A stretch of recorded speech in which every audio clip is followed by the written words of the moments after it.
सबको जय मसीह की। हमें पहल करनी है। आज मैं इसी टॉपिक पर बात करने वाला हूँ।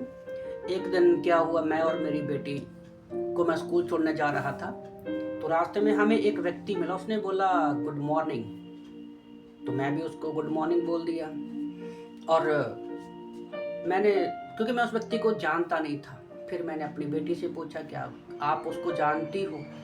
तो बेटी बोली नहीं, वो भी नहीं जानती थी। तो मैं हैरान हुआ, पर ये बात सोचने वाली है कि उस व्यक्ति के गुड मॉर्निंग बोलने से एक रिश्ते की शुरुआत हो गई और उसी समय परमेश्वर मुझसे बातें करने लगा। और मैं भी सोच रहा था कि हम जिंदगी जी रहे हैं, चलते रहते हैं, और हमारे जीवन में कई बार एक ऐसा समय आता है कि कहीं ना कहीं तो हर काम की एक शुरुआत होती है, एक पहल होती है।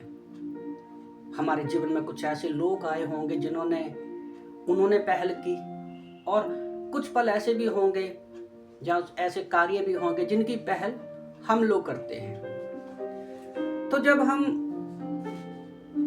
जीवन को जी रहे हैं, ऐसे ही परमेश्वर ने हमारे जीवन में पहल की।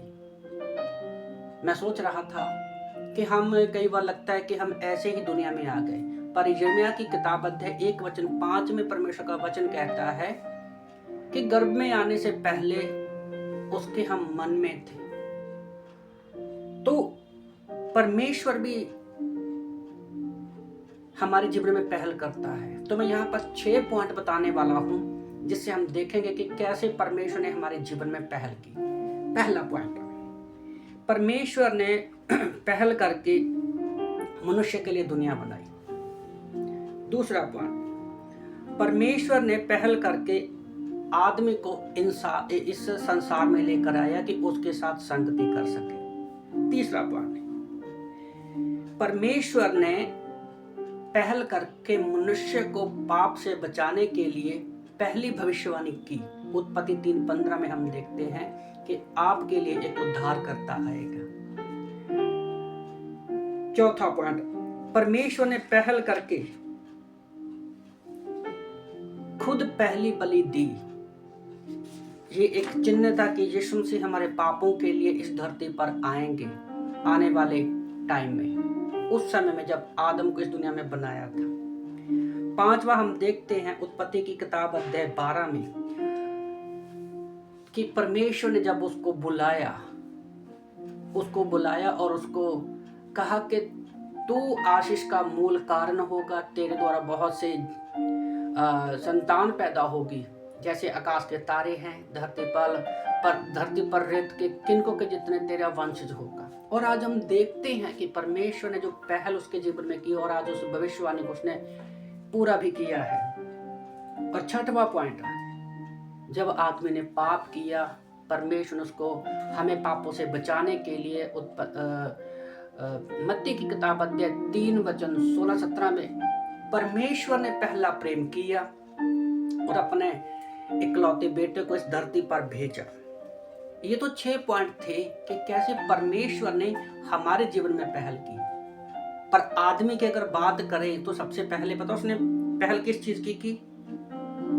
पहले आदम ने सबसे पहले ये किया कि उसने परमेश्वर की आज्ञा को तोड़ा।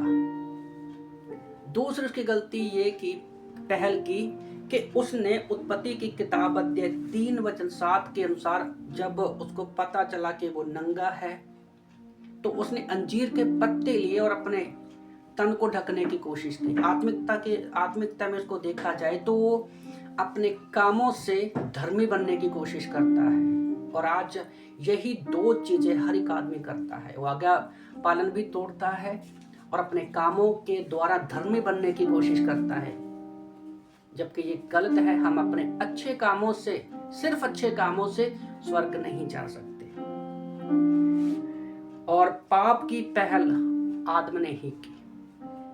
पर आज प्रभु का धन्यवाद हो, जब हम यीशु मसीह को अपना उद्धारकर्ता के रूप में ग्रहण करते हैं कि वो हमारे पापों के लिए धरती पर आए, मारे गए, गाड़े गए और तीसरे दिन मुर्दों में से जिंदा हो गए। तो आज परमेश्वर का आत्मा हमारे अंदर है। ओके, तो विश्वासी जीवन में हमें कुछ चीजों की पहल करनी है। फर्क नहीं पड़ता आप कितने पुराने विश्वासी हो, नए विश्वासी हो। तो मैं 6 पॉइंट यहाँ पर लिख रहा था कि हमें पहल करनी है। पहला पॉइंट, रोमन की किताब अध्याय 5 वचन 5 में लिखा है कि पवित्र आत्मा हमारे अंदर है और वही हमें प्रेम करना सिखाता। उसका पहला फल भी क्या है? प्रेम है। तो सबसे पहला पॉइंट क्या है? प्रेम दिखाने की हमें पहल करनी है। दूसरा पॉइंट, प्रार्थना में हमें पहल करनी है। तीसरा पॉइंट, सुसमाचार सुनाने के लिए हमें पहल करनी है। चौथा पॉइंट, चर्च जाने के लिए हमें पहल करनी है। पांचवा पॉइंट, बाइबल पढ़ने के लिए हमें पहल करनी है। सातवां पॉइंट कि सबसे पहले हमें नए लोगों को यीशु के बारे में बताने के लिए पहल करनी है। तो याद रखो, एक मैं 2 गवाहियां देना चाहता हूं यहाँ पर एक बार कि हमने पहल की और परमेश्वर ने कैसे उनके जीवनों को बदला। एक बार मैं और मेरी वाइफ आउटरीच में जा रहे थे और उसके बाद हमारा प्लान था एक फैमिली मेंबर को विजिट करने का, उनके घर में जाना था। तो रास्ते में एक बूढ़ी लेडी जा रही थी, वो काफ़ी थकी हुई थी और कमज़ोर भी लग रही थी, बड़ी मुश्किल से चल रही थी। तो परमेश्वर ने मुझे मन में डाला कि मैं उस लेडी को अपनी बाइक पर बैठाऊं। तो मैंने अपनी वाइफ को बोला कि उस आंटी को पूछ कहाँ जाना है। तो मेरी वाइफ ने जब पूछा कि आंटी आप कहाँ जा रहे हो, तो उसने बताया कि बेटा आगे 2-3 किलोमीटर पे ही मेरा घर है और मैं अपने घर जा रही हूँ। तो हमने उसको बिठा लिया और बाइक पर आते आते ही हम लोगों ने उनको गॉस्पेल शेयर किया। तो प्रभु का धन्यवाद हो, जब उनके घर पे पहुंचे तो पता चला उनका जो हस्बैंड है वो भी काफ़ी बीमार है, एक्सीडेंट हुआ था, वो बहुत तकलीफ में थे, परेशानी में थे। तो जब हमने पहल करके आंटी को बिठाया, पहल करके उसके घर में गए, पहल करके यीशु के बारे में बताया, पहल करके उसके लिए प्रार्थना किया, उसको प्रभु यीशु मसीह के बारे में बताया, तो उनको खुशी हुई कि कोई तो है जो हमारी चिंता करता है। और प्रभु का धन्यवाद हो कि आंटी कंटिन्यू हमारे चर्च में आने लगी और परमेश्वर ने उनके जीवन में कार्य किया और अंकल भी अच्छे तरीके से ठीक होने लगे। तो आज एक 1.5 महीना पहले उस आंटी और अंकल की डेथ हो गई।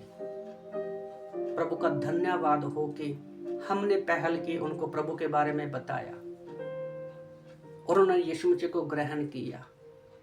आज वो स्वर्ग में बैठे हैं। तो ये होता है जब हम पहल करते हैं। तो उसके बाद उनके बेटे की डेथ हुई, वो कभी हमसे मिला ही नहीं था। 3 महीनों में वो आंटी की डेथ हुई, अंकल की डेथ हुई और उनके बेटे की डेथ हुई। उनके बेटे को हम कभी नहीं मिले, उनको कभी भी परमेश्वर के बारे में बताने का मौका नहीं मिला। और हमें इस बात का दुख है कि हम उसके विषय में, प्रभु के विषय में उसके बेटे को नहीं बता सके। और मैं विश्वास करता हूँ कि उन्होंने प्रभु के बारे में सुना होगा, किसी ने तो पहल की होगी, आंटी अंकल के बेटे को प्रभु के बारे में बताया होगा, आज वो स्वर्ग में होगा। तो दूसरी गवाही मैं बताना चाहता हूँ कि हमारे रिलेटिव में मैंने अपनी बेटी को छोड़ा कि आप शाम को आ जाना घर पे। तो शाम को जब आ रहे थे तो हमारे जो रिलेटिव थे उन्होंने बोला बेटा हम आप चाहते हैं कि आप पानी पूरी खा लो। तो मेरी बेटी ने जब पानी पूरी खाने के लिए रुकी वहां पर, तो उसने उस पानी पूरी वाली से पूछा, उसने प्रभु के गाने लगा रखे, तो उसने बोला भैया आप क्या यीशु मसीह को जानते हो? उसने कहा नहीं मैं नहीं जानता हूँ। बोला मैं 1-2 बार चर्च में गया हूँ। तो प्रभु का धन्यवाद हो, मेरी बेटी ने पहल करके उस पानी पूरी वाले को प्रभु के बारे में बताया, सुसमाचार सुनाया और उस निक्कू नाम के पानी पूरी वाले व्यक्ति ने यीशु मसीह को उद्धारकर्ता के रूप में ग्रहण किया और वो कंटिन्यू चर्च में आने लगा और उसके जीवन में इतना बदलाव आ गया। वो किराए पर रहते थे, उनके पास घर नहीं था, प्रभु ने उनको एक अच्छा घर दिया। तो उसने पानी पूरी का काम करता था और जब वो पानी पूरी बनाता था, तैयार करता था, उसके सीने में जलन होती थी।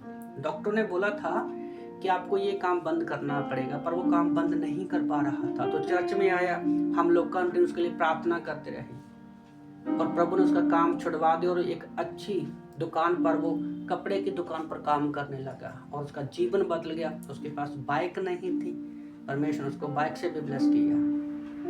तो आज वो पूरी रीति से प्रभु के साथ चल रहा है, बना हुआ है। तो वो जो दर्शना आंटी मिली थी हमें, आज वो हमने पहल की, तो प्रभु का धन्यवाद, आज वो स्वर्ग में है।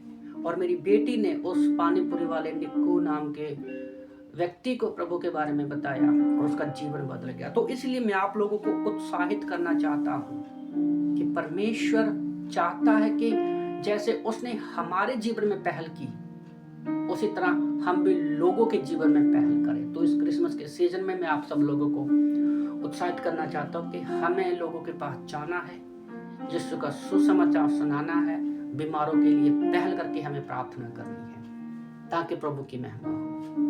प्रभु आप सबको आशीष दे। आमीन।